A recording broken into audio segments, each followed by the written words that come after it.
coolest job in the whole wide world. Well, especially if it's windy, yeah, it's really cool. Yeah. Well, wait, if he's here right now. It's funny when you look at like an old movie or any movie, and they're always showing where the captain is, is running the boat, driving the boat. You see the big wooden wheel and everything, but it's really not like that anymore, is it?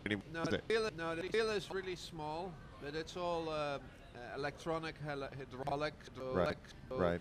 If you would have to steer a ship like this with muscle power, 10 guys, so that won't work anymore.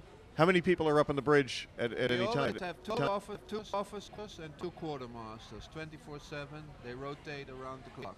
Yeah, that's cool. How often are you sleeping? Because obviously, as we're going through the night, everyone else is catching their disease, at their pointies. At what point do you say, all right, you know what, maybe I'm going to go find a cot and take a little nap myself? Well, if it's quiet during the night, I sleep. But with the radio stations here, I have an early start.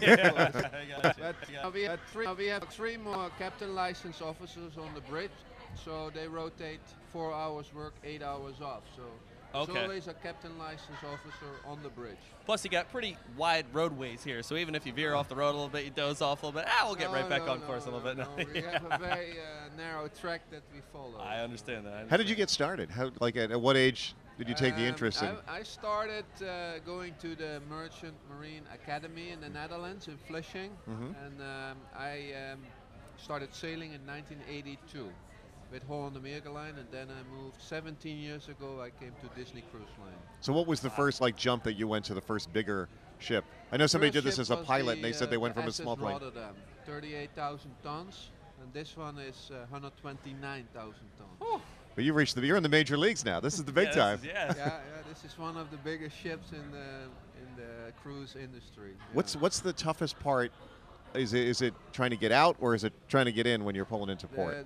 But getting out is always easier. Getting in is a little more tricky, especially when it's really windy. The ship is really big if there's wind on the side. Yeah. I have trouble parallel parking in Philadelphia. I can imagine trying to swing this thing into a spot at a dock somewhere. Yeah, you need a little more space than a car with this one.